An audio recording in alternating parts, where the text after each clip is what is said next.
Hello everyone, अगर आप एक नाइपर के एस्पायरेंट है तो इस वीडियो को बिल्कुल स्किप मत करना, क्योंकि अगले 30 टू 40 डेज में आपको क्या करना है वो इस वीडियो में पूरा का पूरा मैंने समाया है एज पर द 2024-2025। और इस बार जो आपके चेंजेस हुए हैं वो अब सबसे पहली स्लाइड मेरी है ABCDE। आप सोच रहे होंगे सर ने ये क्यों लिखा है। जैसे ही आपके हाथों में एक रफ शीट आएगी, आपने ABCDE लिख देना है और 1 2 3 4 5 6 अप टू 20 लिख देना है। पूछिए क्यों।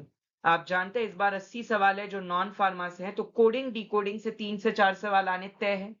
तो एक शीट में प्रॉपर अगर आप चाहे तो उसमें सिंपल इंटरेस्ट का फॉर्मूला, ब्लड रिलेशन के लिए आप हायरार्की चार्ट कुछ ड्रॉ कर सकते हैं, कैलेंडर क्लॉक के लिए जो फॉर्मूला है वो, 100 ईयर्स में कितने लीप ईयर है, कितने ऑड डेज है ना, इस तरीके की चीजें आप जाके लिख दीजिए। पूछिए क्यों। ये आपका टाइम बचाएगी, क्योंकि सारा खेल टाइम का होगा इस बार।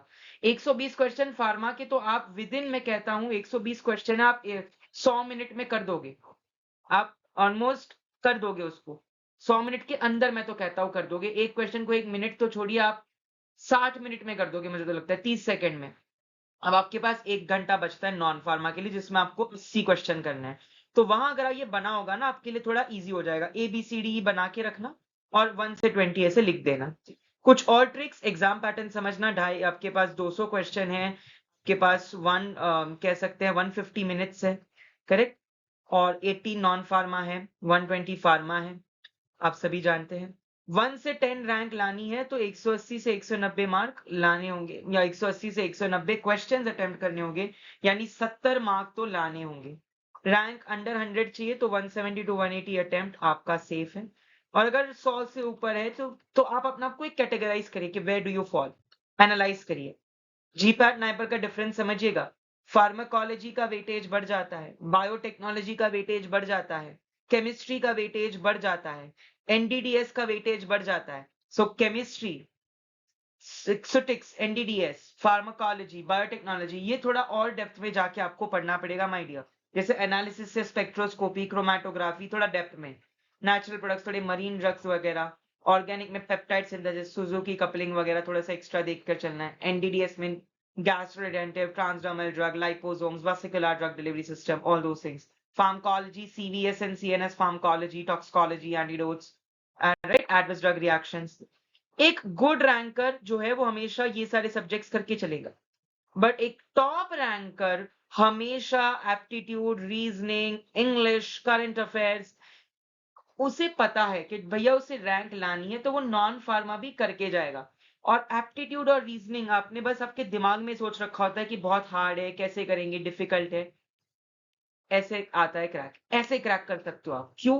क्योंकि अगर आपको कॉन्सेप्ट या फंडामेंटल पता है ना, क्वेश्चंस अपने आप सॉल्व हो जाते हैं। फॉर्मूला पता है कि भाई एज में है तो कैसे 2x करके क्या करना है, करेक्ट, इजीली हो जाता है। थोड़े से एफडी अप्रूव ड्रग्स देख के जाएंगे, थोड़े फार्मा कंपनीज, उनके मैनेजिंग डायरेक्टर्स के नाम, टैगलाइंस, कोई नोबेल प्राइज है recently, Chandigarh related, Mohali related, specially Zirakpur, Chandigarh, Mohali, tri city related कुछ information, green revolution, white revolution के बारे में, रेगुलेटरी बॉडीज, फार्माको इन्फॉर्मेटिक्स के software, databases, PubMed, PubChem, Swiss ADME, MOE, MM2, BLAST, CoMFA, CoMSIA, AutoDock, correct, इन सारी चीजों से। तो अगर आप एक एस्पायरेंट है, अगर आप एक टॉप रैंकर के मुंतजिर है, then this is the best opportunity for you. Revise each subject, अब हर एक सब्जेक्ट को डिटेल में देखते चलेंगे। ड्रग डिलीवरी से ऑस्मोटिक, थोड़ा सा कंट्रोल रिलीज, पॉलीमर्स वगैरह देख लेना, करेक्ट। थोड़े से आप कैरियर्स के बारे में, protecting, deprotecting groups, protein prodrugs, transdermal में थोड़ा evaluation method, permeation enhancers, pressure sensitive adhesives, nanoparticles, microspheres. थोड़े से आप solid state pharmaceutics, tablet, capsules और पैरेंट्रल्स, इन तीनों के evaluation, excipients and method of preparation.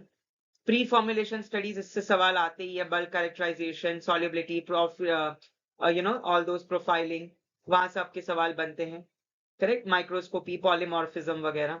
Biopharmaceutics again important part है, बहुत इंपॉर्टेंट है। चाहे आप बात कर लो एडीएमई की, protein binding, volume of distribution की, मोड्स ऑफ एब्जॉर्प्शन की, आप किसी की भी बात कर लो, biopharmaceutics is a extremely essential topic.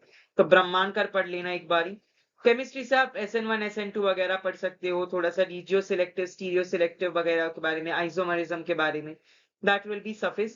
Screenshot लेते चलना, अगर आपको ये स्लाइड्स चाहिए तो मेरे व्हाट्सएप ग्रुप में ज्वाइन हो जाइएगा।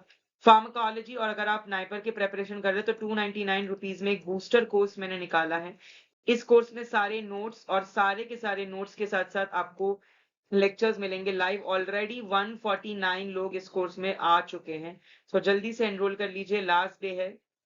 ड्रग ऑफ चॉइसेस अगर आपको पढ़ना है फार्माकोलॉजी से, ड्रग ऑफ चॉइसेस जैसे फेब्राइल सीजर्स में, स्टेटस एपिलेप्टिकस में, करेक्ट, कुछ ड्रग ऑफ चॉइसेस पीएसवीटी में, receptors, types of receptors, ligand gated GPCR वगैरह।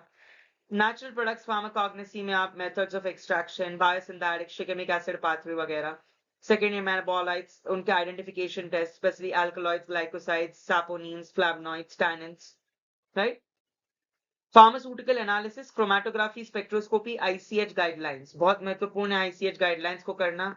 आईआर में भी FTIR, LCMS, GCMS, hot stage microscopy, DSC, DTA, TGA, capillary electrophoresis and SDS phase electrophoresis, sodium dodecyl sulphate polyacrylamide gel electrophoresis. Correct. थोड़ा protein को, जैसे आप protein का 2D structure CD से करोगे, 3D आप एक्सरे क्रिस्टलोग्राफी या एनएमआर से करोगे, करेक्ट। बट अगेन एक्सरे वगैरह में भी आपको सॉलिड चाहिए, क्रायो से करोगे, क्रायो में भी सॉलिड सब्सटेंस चाहिए, लिक्विड होगा तो आप एनएमआर में कर सकते हो।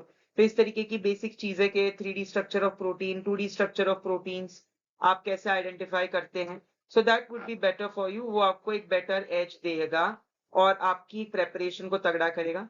क्वालिटी एश्योरेंस से validation parameters, QA validation parameters, accuracy, precision, robustness, ruggedness, rigidness, intermediate precision, reproducibility वगैरह, वो सारे कॉन्सेप्ट्स आपको अच्छे से पढ़ के चलने हैं। वहां से आपके सवाल बनते हैं, स्ट्रॉन्ग चांसेस है कि वहां से आपके सवाल आए, तो मेक श्योर कि you have a complete idea upon it.